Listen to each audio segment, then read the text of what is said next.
Do I love Louisiana? I love Louisiana. Thank you. Thank you, everybody. Thank you. Let's just take our time tonight. We have a long time, right? It's like...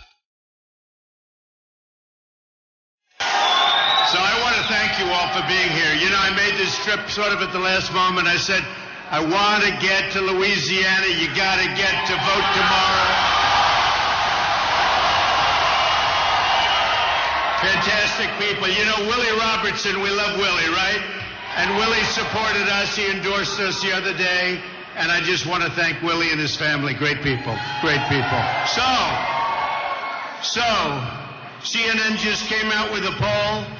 Trump, 49%.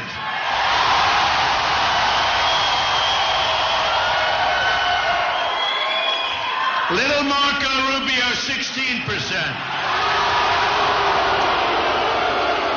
Lion Ted Cruz, 15%.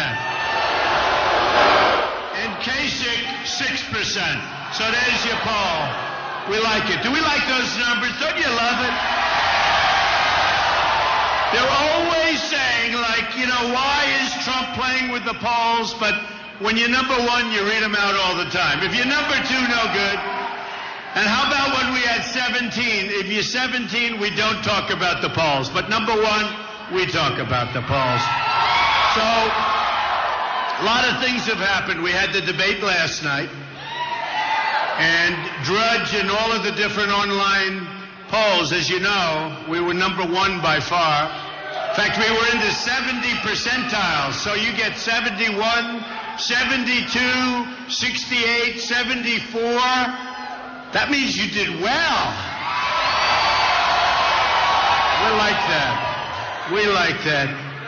But, you know, in terms of debates, I think we sort of had enough of them, right? You know, how many times can you ask and answer the same question?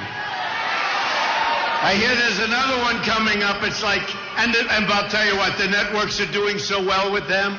They wouldn't give them up for anything. They're like gold. You know, 4 years ago, those debates, they didn't sell too well. They didn't sell too well. Nobody watched.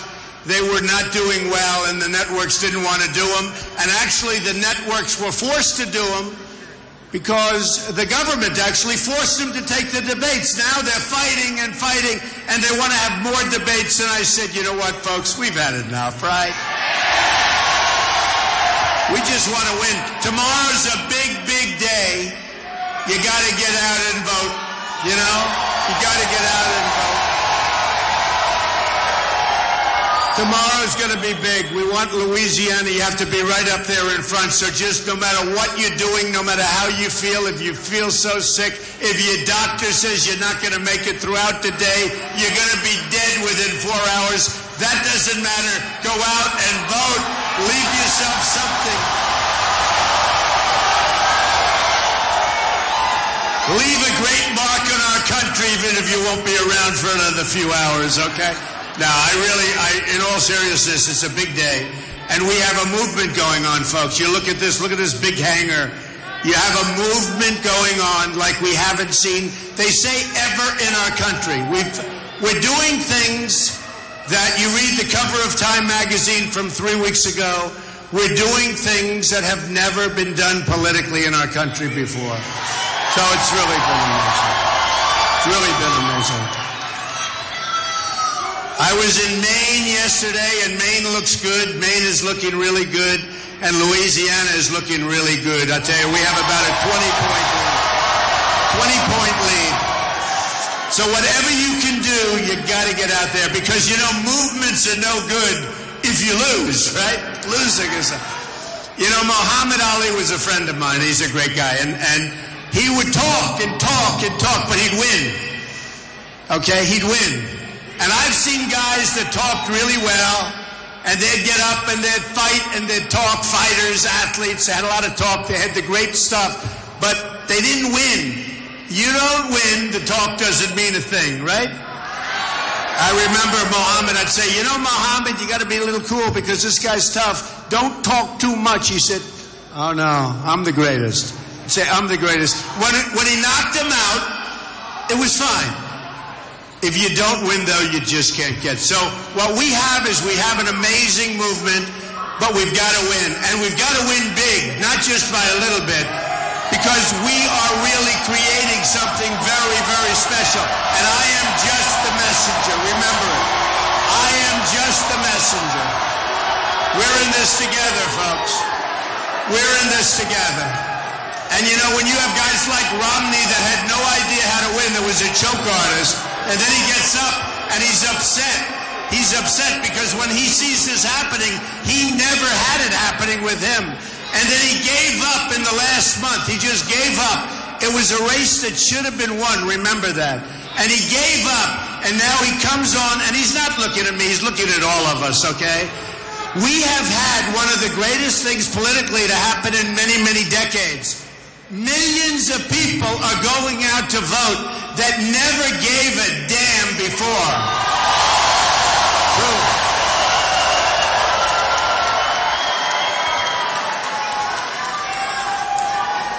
If you look at what's happened, it doesn't matter where. In South Carolina, in Nevada, if you look at New Hampshire, you look at some of these states, you look at Alabama. How do we love Alabama, right?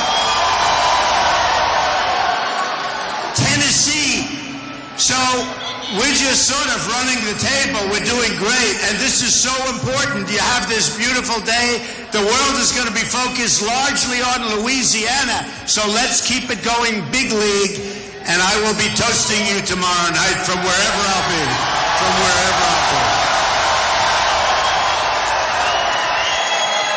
But we have something special, not only a poll like that. Think of it, 49. Remember when I first came out? I started at 6. And everybody said, wow, that's really high. These pundits that don't have a clue. They don't have, by the way, first of all, they're dishonest. Second of all, they don't have a clue. But we had the pundits. So I start at 6 and they say, well, you know, that's just, oh, do we have a protester? I hope so. Is there a oh, there's a protester. Get him out of here. Get him out. Get the protester out of here.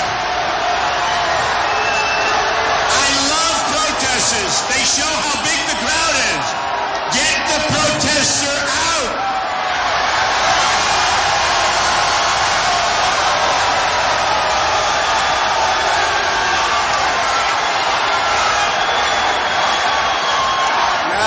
Get him out of here. Who needs him? You know, what are they thinking, right? We want good families. We want good jobs. We want borders. We want protection. We want military. We want to take care of our vets. Don't we sort of all want the same thing when you think of it, right? Get him out. So what's happened is an amazing thing. Millions and millions of people more than 4 years ago are coming out and they're voting Republican. I hate to say it. It's not because of Lion Ted and it's not because of Little Marco. It's because of Trump. I hate to say it.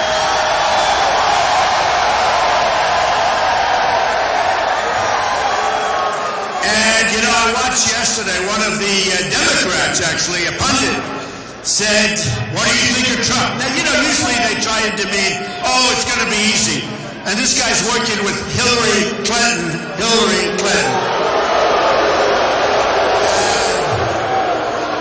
They asked him, so what do you think? And he stood. You know what it reminded me of? Remember Sylvester Stallone, who I wish he won the Academy Award. I think he should have won. I wish he did. But Rocky, do you remember when the guy was watching television, the manager, and Rocky was hitting the carcass, right, the beef? And the champ, who was great, and he was sort of a Muhammad Ali guy, and he was sitting down, taking it easy, having a good time, and the manager said, champ, come on over here. He goes, no, I don't want to watch. No, champ, you got to come over. And the manager looked, he said, or the trainer, and he said, this might not be as easy as we thought, champ. Let me tell you something. We are going to win against Hillary Clinton so easily. So easily.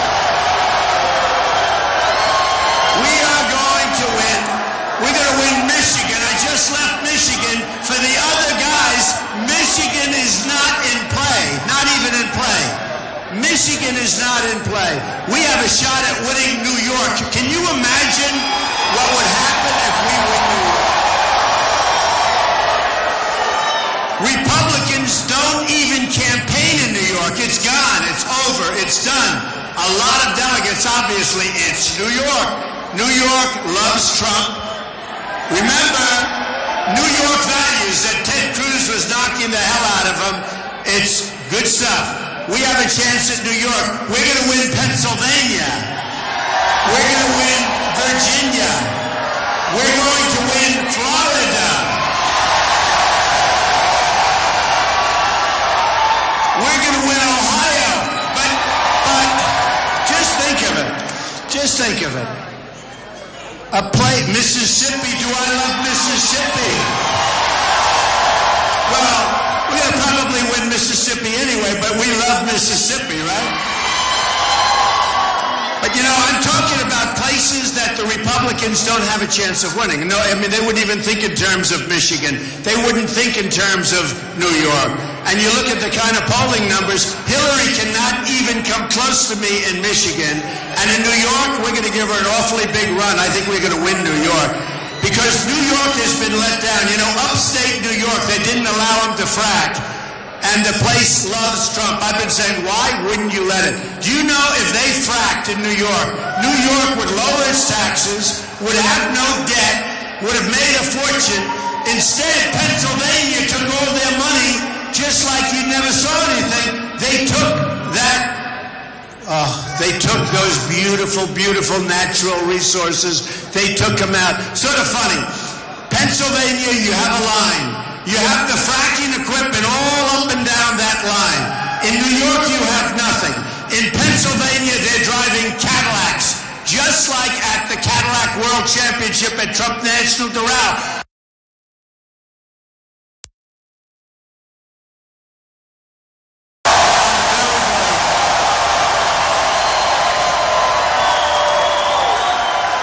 Rory called. Rory's doing well. By the way, you have a great leaderboard.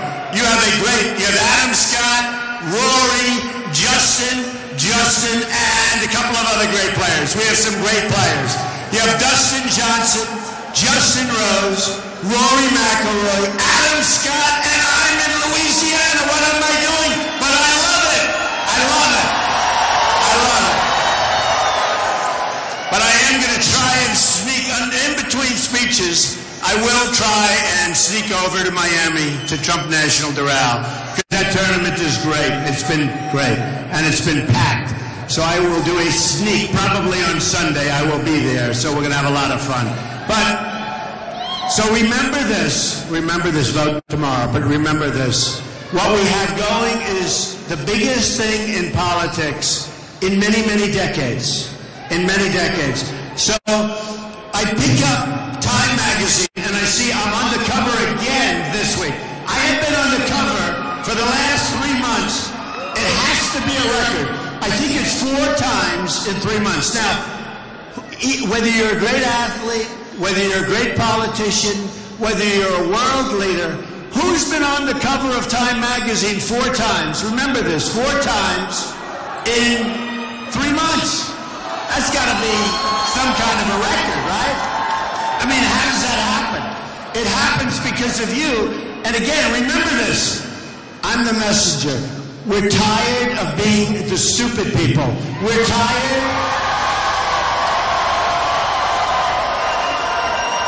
We're tired of being led by incompetent people.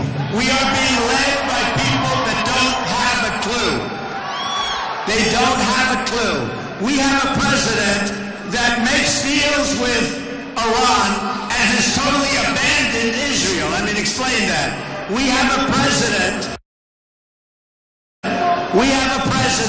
who gave away $150 million to Iran for a deal that's no good, and our hostages should have been released 4 years ago, before they were even put in jail. They should have been released immediately. And we should have never negotiated until those hostages or prisoners or whatever you want to call them, until they were released. We should have never agreed to negotiate. But let me tell you the difference. So I would have gone in, let's say I'm the president. Now, I want to be presidential. And everybody says be presidential. I can be more presidential than any president we've ever had, other than honest Abe Lincoln. He was a serious-looking president, right? Who can compete with honest Abe? Nobody can compete. And George Washington looked pretty good too, right? But no. So what happens, let's say that we have the same negotiation. Number one, I would have said, fellas, release the prisoners. Now, you got to understand, Persians are great negotiators. Always have been great negotiators. They're born with them. So we're dealing with good negotiators. When I wrote The Art of the Deal, who read The Art of the Deal? Everybody? So I would have walked in, I would have said, fellas, here's the story. Here's the story. Release the hostages. Release the prisoners. You don't need them. We want them. It'll help us make a better deal. Release the prisoners. They're going to say, no way. We will not do it. Under no circumstances, we will not do it. We won't even think about it. And then I'm going to say, bye-bye. I get up, we leave, we walk, it's over, right? Now we tell the people, double and triple up with the sanctions. Try them nuts, right? Within 24 to 48 hours, we get a call, Mr. President, we have decided to release the hostages. That's it. Okay, now we got it. I tell you, somebody loved it. Actually, a certain reporter from the New York Times loved the story. Because my father was a great guy. He was a great teacher to me. By the way, I wish he gave me $200 million like these idiots said. I got peanuts, but I got a great education, very little. In fact, I took $1 million, and my net worth, if you look, is many, many billions of dollars. Very little debt, tremendous cash flow. I filed my papers with the election, all of the federal election places, and we put them in, and the reporters went to look, and they said, wow, this guy did a great job. Now, I don't say it, and by the way, if I didn't, you wouldn't have heard about it in headlines. When you don't, you know what happens? You don't hear anything. They go dead silent. Because the press is, I would say, the most dishonest group of people I've ever met.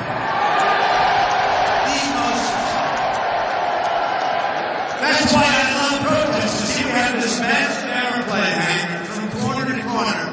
And the only way they'll move those cameras is when there's a protest. Is there a protester in that corner, please? Raise your hand. Oh, it's a protester. Get out of here. Get out from the place. They can't even get into the hangar. So, no, the press is the most dishonest group of people. So anyway, but one of the reporters like this. My father used to say, son, you're too tough. You don't have to be. Take the lumps out. I remember him. He was a wonderful guy. Good negotiator, natural negotiator. He built houses in Brooklyn, Queens, and a good guy. I learned so much. He'd say, son, take it easy. Take it easy. Son, just take it nice and easy. Don't be so tough. Take the lumps out. He used to use the expression, take the lumps out. He used to say, nice and easy. Nice and easy. And you know, after years on Earth, so here's what would happen. Our hostages now land. I say, are they on U.S. soil? Yes, okay, they didn't have to say it. So far, cost us nothing, right? Now I go in, second. Now in the old days, before I learned from my father, I learned a lot from my father, I'd say, we are not giving you the $150 billion, you'll never get it. And they get angry, and they hate us, and they leave, and it would take years before we get back, right? But there's no way I'm giving the 150 bills, or as they say, the 150 big ones. So now, take the lumps. I'd go like this. I say, fellas, we have a problem. We're a debtor nation. We have no money. We're totally bust. We owe $19 trillion with the ridiculous budget that was just approved, the omnibus budget, the dumbest budget I've seen in a long time. With the omnibus budget, in a short while, we're going to own 21. Remember this. We're going to owe $21 trillion. Most people, even people at high levels, they don't even know what that means. $21 trillion. Say, fellas, we're busting get no money. I'm sorry. I wanted to give it to you so badly. I want that money to be yours, but we don't have it. We won't be able to give you the $150 billion. I'm sorry. Now, here's the other side. That's terrible. That's, and you take a little abuse for a couple of minutes. And then probably you walk away. Then you again ratchet up the sanctions. Now you come back in, you don't have to pay the $150 billion. Wouldn't that be nice? Wouldn't that be nice? Wouldn't that be great? And by the way, 100% we get our prisoners back immediately. 100% we don't. I don't mean like 98.7%. I mean 100% we don't have to pay the $150 billion. We have people running our country who are grossly incompetent, and we've got to get rid of these people. And that includes Hillary. That includes Hillary.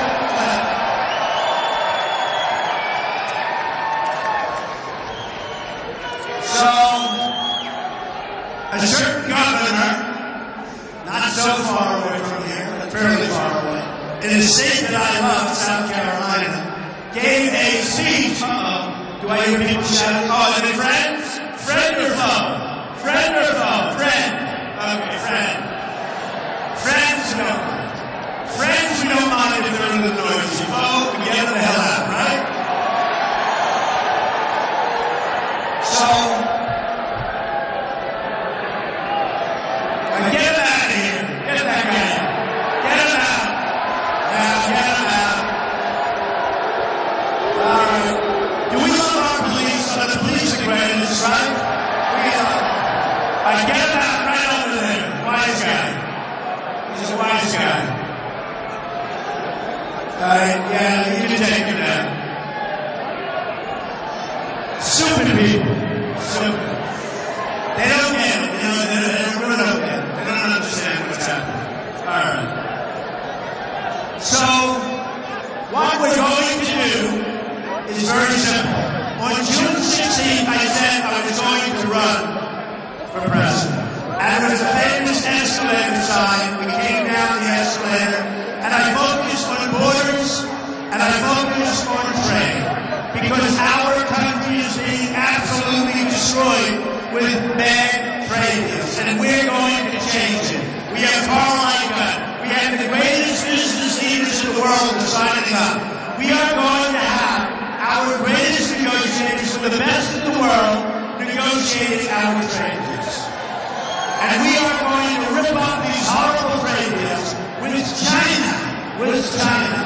We are going to lose. We have a deficit, a trade deficit of $505 billion. It's not going to happen anymore, folks. Now, these free traders, and I'm a free trader, but these so-called conservatives, you know, I'm a conservative, but they say, yeah, don't hurt him. Don't hurt him. He's very fragile. You know, the guys with the biggest mouths are always the most fragile. You notice that? You touch him and he starts crying, so don't touch him. We don't want to hurt him. Call his mom and dad, have the mom and dad pick him up, okay? Have mom and dad. Have mom and dad come on over. By the way, is this better than going and watching a bad movie, right? They don't make good movies anymore. The old movies are the best movies. We're dying with these movies. That's why I felt I should come in here and we should have a little fun, even though we're talking about a horrible subject. The horrible subject is our country is going to hell. The good subject is we're going to make America great again.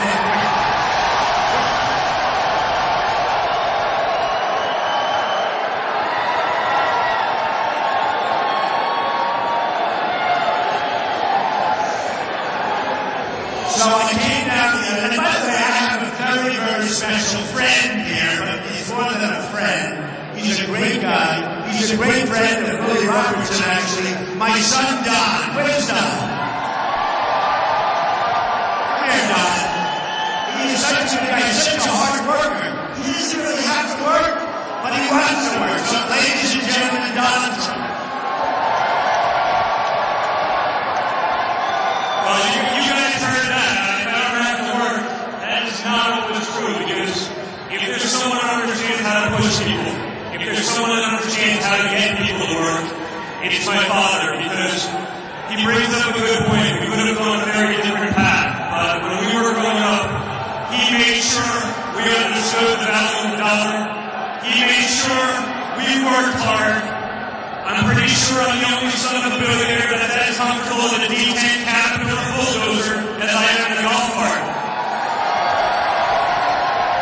And what's so special, what's so heartwarming for me is I go around the country and I go to these events and the people thank me as though I can have any control over them. But they thank me for letting my father do this. It's amazing, but he's going to do that for this country. He's going to give all of you a voice again. Because as hard to believe as it is, it's hard to believe. But our elitist politicians and the establishment, they don't care what you all say. They tell you what you want to hear, and then they go do whatever the people writing the checks in their campaign want. He's going to give you a voice again, and he's going to make America great again. Thank you.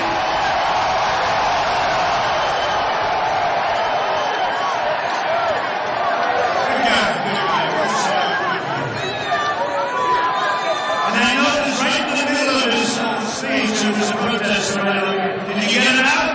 Okay, good.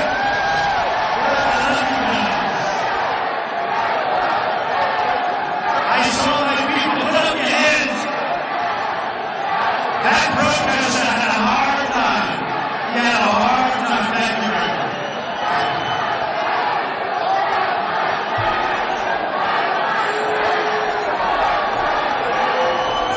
Get him out. Get him out. Get him out. This is so cool, right? Do we love it? Do we love it? You may say.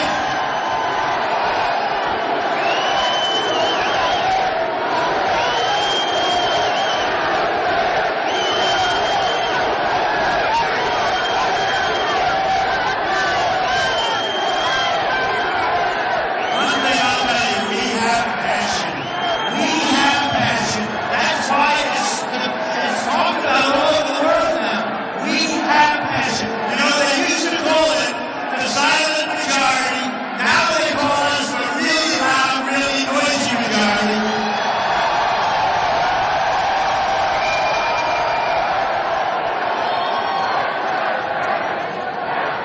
So we have the governor of South Carolina making the statement that Donald Trump is angry. I'm not angry. I'm not angry. I'm basically a very happy person. But when you look at what's going on in our country, we have a right to be temporarily a little bit upset. And boy, are we upset. Yeah, get that guy out of here, please. Thank you. Get him out. Come on, let's go. Move. We gotta get him out fast. Very disruptive. You haven't noticed the guy swinging his fist. Now, guys are, tough. But he's swinging. And he's hitting people. And you know what? If we hit back, we end up with the front page of the paper. Oh, you hit him back. It's a disgrace. Get him out. Get him out.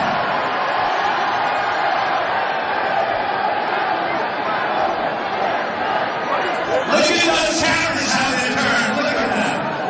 They never, ever turn.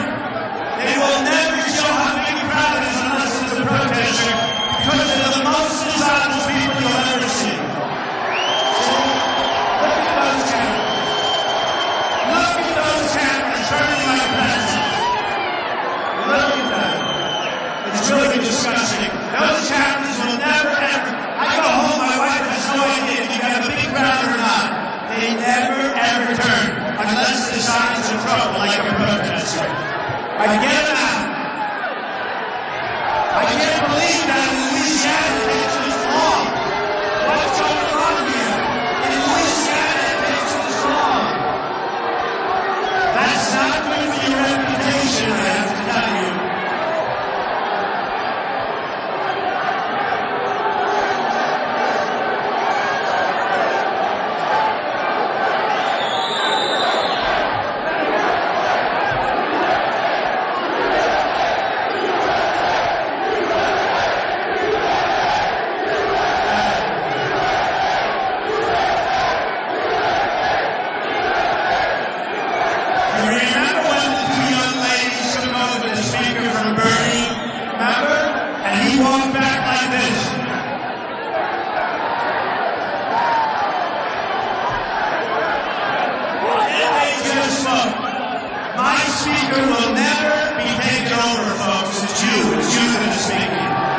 But I remember that so vividly. It was so sad. It was so sad. All right, thank you very much. Get that guy out of here. What takes so long? What takes so long?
The people from China, but their leaders are too smart.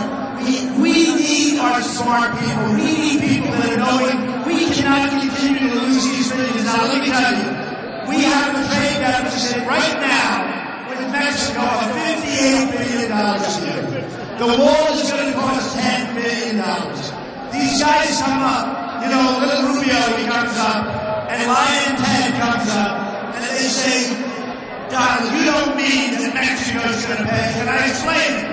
If they're going to lose, and if we're going to lose that kind of money, and if the wall is going to cost a fraction, you know what's going to happen? They're going to pay for the wall 100%, all right? 100%. But this ex-president wasn't so concerned about paying for the wall. He couldn't believe that people were really saying to Mexico that, you know what, times are going to be different. It's going to be different. We're going to be a lot different. Oh, no, not another one of them. Get out of here. Get out. Get out. Get out. Get out of here. Troublemakers. Real troublemakers.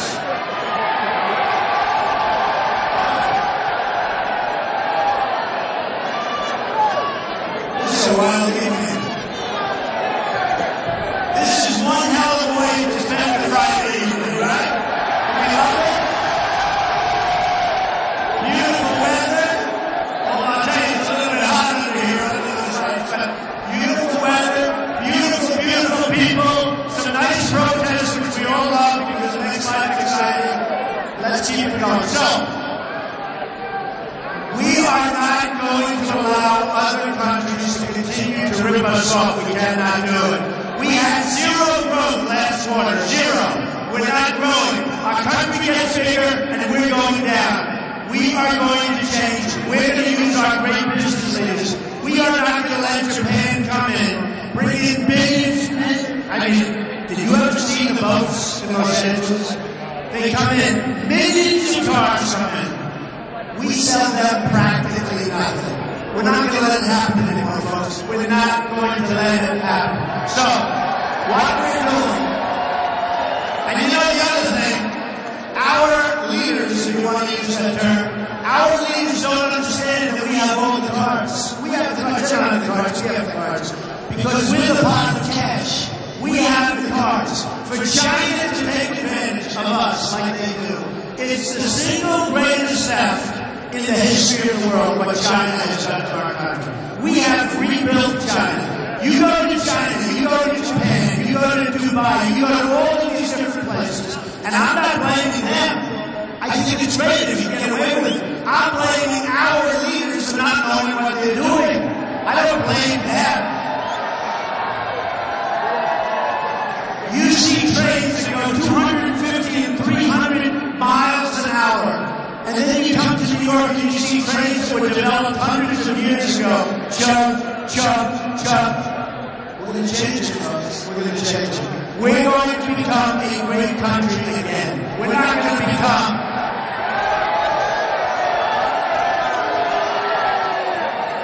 So let me just tell you a few things. Our military is depleted. We're going to build it up. We're going to build it bigger, better, stronger than ever before. We're going to knock the hell out of ISIS and end it. We're going to knock the hell out of them. We are going to have the biggest, the best, the strongest. It is totally depleted. One of the generals, General Oriano, recently left. He was on a program. Always on a program. So generals are always on programs. I don't want my generals on television, right? We want to have them be unpredictable so the enemy doesn't know what's going to happen. But he said that our country is in a position of unreadiness like never before. Can you believe that? Number one, he shouldn't be saying it even if it's true. He should not be saying it. But number two, we're going to make it very, very ready, folks. And hopefully we'll not have to use it. But we're going to make it very, very ready. The other thing, we are going to take care of our veterans. Our veterans are suffering. Our veterans are suffering. We're going to take care of our veterans. We are going to get rid of common core, and we're going to have local education. We're going to educate children locally, not through Washington bureaucrats that only care about where their check is coming from. So Common Core is dead. Obamacare is absolutely gone. Okay, it's a disaster. So we're going to repeal and replace Obamacare with something so much better, so much less expensive for you and for the country. Obamacare is a scam. Certain insurance companies that made major contributions have just reaped the benefits of it. Obamacare is over, folks. Over. We are going to protect our Second Amendment. They're chipping away at Second Amendment. They're chipping away, quite honestly, at Christianity. They are chipping away at Christianity. I have had such great support from the pastors, from the ministers, from so many people within the church. It's been amazing. In fact, have you seen, I'm leading every poll with the evangelicals.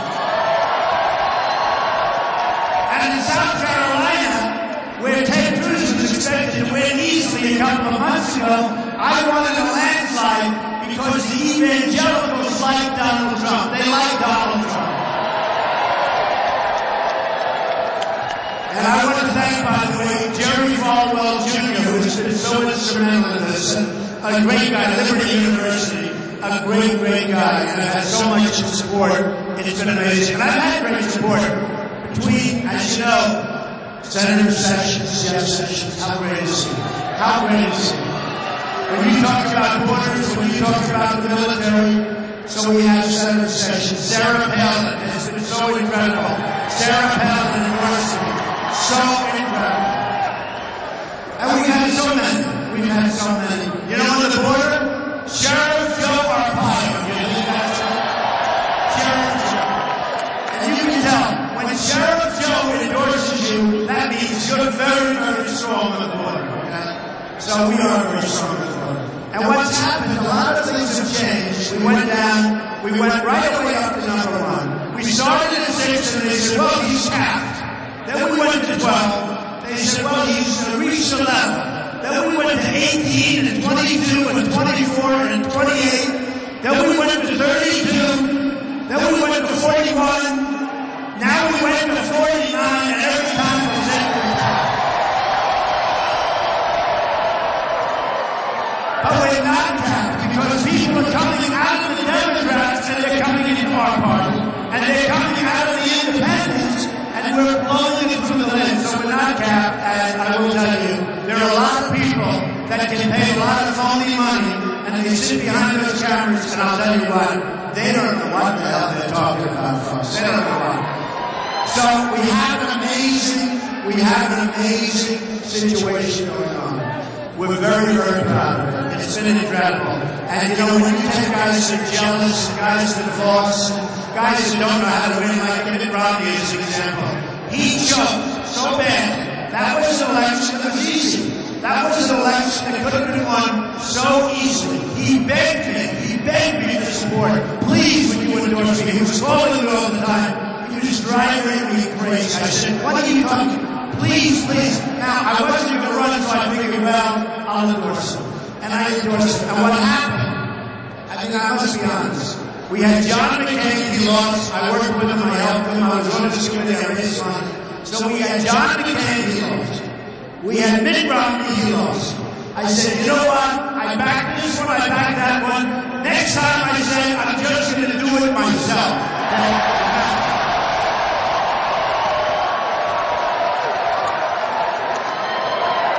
So, a lot of the polls are showing we beat Hillary Rodham. We beat Hillary Rodham very easily. And you're going to see it. And I haven't even started with her. I still have to, get rid of the rest of these folks. That's why it's so important that you vote tomorrow. We have to get rid of these people. They're bothersome, aren't they bothersome? Let's get rid of it and be done with it, okay? Let's put it to bed. We all know how to close. I've been a closer my whole life. I close. We're going to get rid of them. And then we're going after Hillary now. Let me just say something.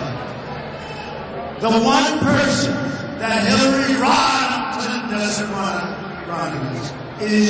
Donald Trump.